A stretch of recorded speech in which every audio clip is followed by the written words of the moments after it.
आप सभी को जय श्री राम। कैसे हैं आप सब? उम्मीद है बच्चे होंगे। प्रेमियों, आप लोगों का बहुत ज़्यादा संख्या में एक फ़ोन भी आए हैं, मैसेज भी आए हैं, कमेंट्स भी आए हैं। एक सवाल है कि बजरंग बाण का पाठ कैसे करें, बजरंग बाण को सिद्ध कैसे करें, या बजरंग बाण कैसे हमारी मनोकामना पूरी कर सकता है। सारे सवालों के जवाब आपको इस वीडियो में दे दिए जाएंगे। कुछ प्रेमियों के, कुछ महिलाओं के सवाल आए कि सर ये बताइए क्या महिलाएं कर सकती? बिल्कुल, महिलाएं भी कर सकती हैं, कोई परेशानी नहीं होगी। हाँ, जो मासिक धर्म की प्रक्रिया है उस दौरान आपको थोड़ा सा ध्यान रखना होगा इन चीज़ों का। तो कोई भी हमारी मनोकामना बजरंग बाण कैसे सिद्ध कर सकता है? आपने सुना होगा ये रामबाण इलाज है। रामबाण, राम का बाण, उसी प्रकार बजरंग बाण, बजरंग बली का बाण।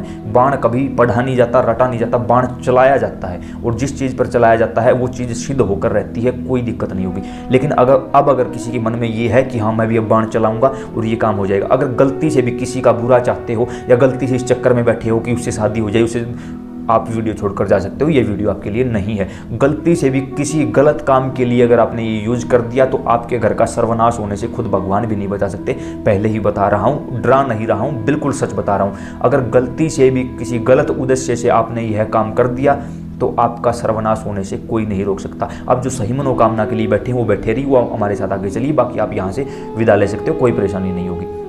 बजरंग बाण कैसे चलाना होता है? इसके लिए 11 दिनों का नियम लेना पड़ता है। बजरंग बाण देखो, जैसे कि आप हर लगातार 11 दिन भी पाठ कर सकते हो, या फिर मंगलवार शनिवार को भी कर सकते हो, या फिर अगर एक ही दिन में आप सिद्ध करना चाहते हो तो 3 तरीके हैं। अगर एक ही दिन में सिद्ध करना चाहते हो आप, तो कोई भी अमावस्या, कोई भी पूर्णिमा हो, और या फिर कोई तीज त्योहार हो या ग्रहण का समय हो, उस दिन एक ही समय में लगातार एक ही आसन पर बैठकर, विधि बताऊंगा कैसे बैठना है। आपको लगातार 108 जाप करने पड़ेंगे, लगातार 108 बार बजरंग बाण का आपको जाप करना होगा, तब जाके बजरंग बाण आपके मुख से सिद्ध हो जाएगा, वो पुस्तक भी सिद्ध हो जाएगी। ठीक उसी प्रकार अगर आप लगातार 11 दिन कर रहे हो तो उस बार भी कर सकते हो, और अगर आप ऐसा करते हो कि हम लगातार 11 दिन नहीं कर सकते, मंगलवार शनिवार करेंगे, तो आप उस तरीके से भी कर सकते हो।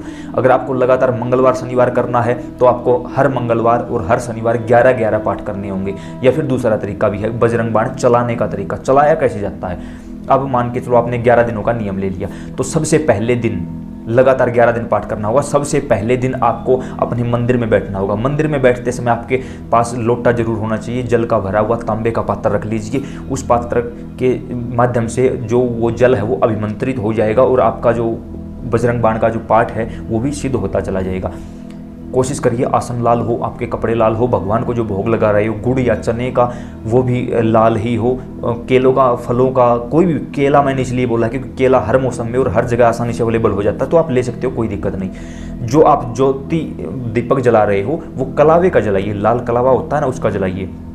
गर्मियों का समय है तो आप घी यूज कर सकते हो, सर्दियों का समय है तो आप चमेली का तेल यूज कर सकते हो, कोई दिक्कत नहीं होगी। किसी भी समय में घी या तेल आप दोनों यूज कर सकते हो, कोई दिक्कत नहीं होगी। उसके साथ साथ जैसे ही आप पाठ करने बैठो, जैसे ही आप बजरंग बाण चलाने के लिए बैठो, अपने पूजा स्थान पर बैठकर सबसे पहले आपको भगवान श्री राम का ध्यान करके उन्हें बुलाना होगा। कोशिश करिए श्री राम दरबार की फोटो आपके सामने हो, जिसमें भगवान श्री राम, माता सीता और लक्ष्मण जी महाराज आशीर्वाद की मुद्रा में, यानी आशीर्वाद दे रहे हैं। उनके साथ बाबा हनुमान की आपको हाथ जोड़े हुए उनके श्री चरणों में प्रणाम करते हुए की फोटो मिल जाएगी, या बाबा हनुमान की भी आप आशीर्वाद मुद्रा में जो फोटो है वो रखें, ज़्यादा फलदायक होगी और अतिशीघ्र फलदायक होगी। सबसे पहले आपको दीपक जलाना है।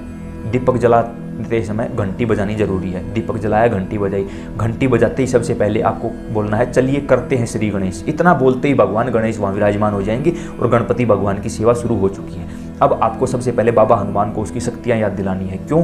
श्री हनुमान जी महाराज को सिर्फ एक ही श्राप लगा है कि तुम अपनी शक्तियाँ भूल जाओगे, लेकिन जब कोई याद दिलाएगा तो तुम अपनी शक्तियाँ याद कर लोगे और उसका काम कर दोगे। तो आपने चालीसा में पढ़ा होगा, हनुमान चालीसा में, कवन सो काज कठिन जग माही जो नहीं होई तात तुम पाई, कि बाबा हनुमान संसार में ऐसा कौन सा काम है जो आप ना कर सकते हो।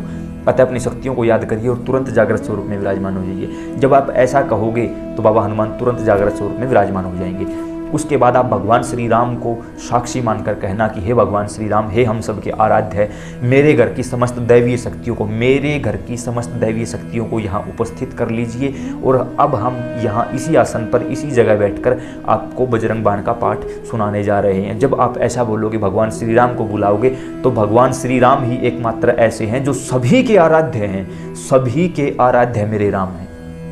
और जहाँ राम नाम का जाप होगा, बाबा हनुमान को चाहे बुलाना ही मत, वो अपने आप आगे बैठे मिलेंगे आपको। ठीक है? तो बाबा हनुमान, भगवान राम और आपके घर की समस्त दैवीय शक्तियाँ उस समय आ चुकी हैं। कितना दुर्लभ संयोग है, उस समय आप वक्ता हो, मतलब बोल रहे हो, और स्वयं देवी देवता श्रोता के रूप में वहाँ बैठे हुए हैं। उस समय आपकी कोई आपका मुकाबला नहीं कर सकता। कितना अच्छा सौभाग्य है आपका कि आप भगवान को कथाएं सुना रहे हो, भगवान की कथा भगवान को ही सुना रहे हो। बड़ा अद्भुत दिव्य संयोग होगा ये। उसके साथ आपको अपने हाथ में जल लेकर संकल्प लेना होगा, मेरा नाम ये है, मेरे पिता का पति का नाम ये है, मैं इस जगह का निवासी हूँ, मेरा गोत्र ये है, और इस मनोकामना के साथ बजरंग बाण चला रहा हूँ, बजरंग बाण चला रहा हूँ। मनोकामना बतानी है आपको, लेकिन याद रहे कोई गलत मनोकामना नहीं होनी चाहिए, अन्यथा उन 11 दिनों के अंदर अंदर आपका सर्वनाश हो जाएगा, कोई रोकने वाला भी नहीं है। ये बात आप याद रख लें। क्लियर। अब मनोकामना बता दी, उस जल को नीचे पृथ्वी पर छोड़ देना।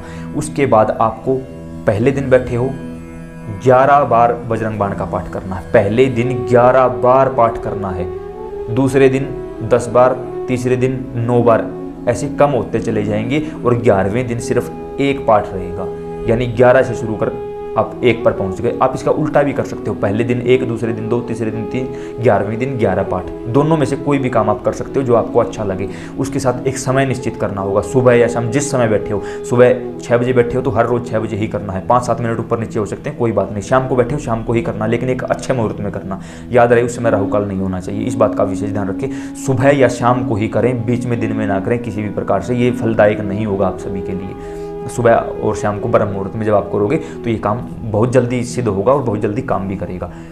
तो उसके साथ आपको क्या करना होगा कि आपने जो संकल्प लिया है, संकल्प बता दिया, जैसे ही आपने सबसे पहले बजरंग बाण शुरू किया उससे पहले आपको हनुमान आरती पढ़नी, हनुमान चालीसा का पाठ करना होगा। पहले हनुमान चालीसा का पाठ करिए, बजरंग बाण पूरा होते ही आपको हनुमान आरती पढ़नी होगी। हनुमान आरती करिए कपूर जलाकर आरती करो। उसके बाद ऐसे ही नहीं उठ जाना है, उसके बाद आपको ओम इंद्राय नमः या ओम शक्राय नमः बोलना है। इससे आपकी पूजा का फल आप तक रहेगा, इंद्र देवता के पास नहीं जाएगा।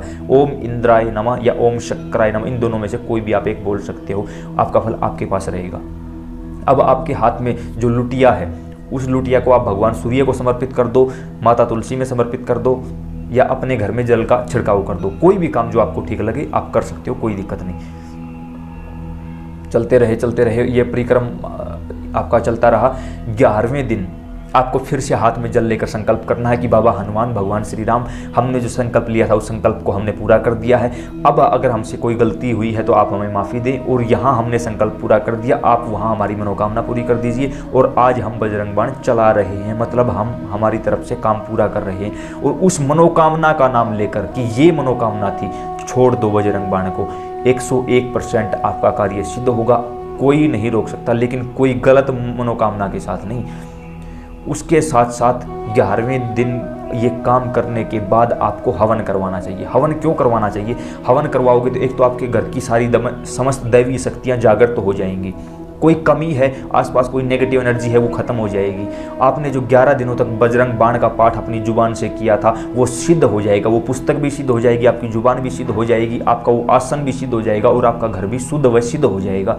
किसी प्रकार की नेगेटिव एनर्जी आपको प्रभावित नहीं कर पाएगी।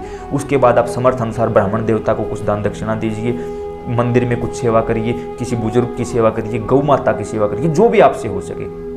उसके बाद आप जैसा आप जीवन आप यापन कर रहे हो यापन करते रहिए। याद रहे इन 11 दिनों के दौरान आपको शुद्ध ब्रह्मचर्य का पालन करना है। घर में किसी भी प्रकार की, यानी बीड़ी सिगरेट का भी नहीं, बीड़ी सिगरेट गुटखा कोई भी नशा नहीं होना चाहिए। क्यों? जिस प्रकार बाबा हनुमान शुद्ध सात्विक हैं, उनको अपना प्रेमी भी शुद्ध सात्विक चाहिए। यहाँ कुछ नहीं चलेगा गलती से भी। और जो इस समय मान के चलो कुछ महिलाएं ऐसा करती हैं कि मंगलवार या शनिवार को पाठ करती हैं, तो उस दिन भी और 11 दिनों तक या जब पाठ चल रहा है उस समय लहसुन या प्याज का घर में सेवन नहीं होना चाहिए किसी भी प्रकार से। गाली गलौज नहीं, कोई झगड़ा नहीं होना चाहिए, किसी से कोई अनबन नहीं होनी चाहिए, कोई भी ऐसा काम घर में नहीं होना चाहिए जो उस चीज़ के खिलाफ हो और जो चीज़ आपको नुकसान दे दे। जो चीज़ जितना जल्दी फायदा करती है उतना जल्दी नुकसान भी करती है, याद रख लेना। अगर सही रास्ते चले जाओगे मंजिल मिल जाएगी, अगर थोड़ा सा रास्ता भटके तो जो है वो भी खत्म हो जाएगा। इस बात का विशेष ध्यान रख लेना। यहाँ हमने आपको बताया कि बजरंग बाण कैसे चलाया जाता है। अगर इस विधि से आप बजरंग बाण चलाओगे तो आपका मनोकामना पूरा होने में कोई नहीं रोक सकता, आपका काम बनने से कोई नहीं रोक सकता। उम्मीद करता हूँ ये छोटी सी जानकारी लेकिन बड़ी कीमती जानकारी आप लोगों को समझ भी आई होगी, पसंद भी आई होगी।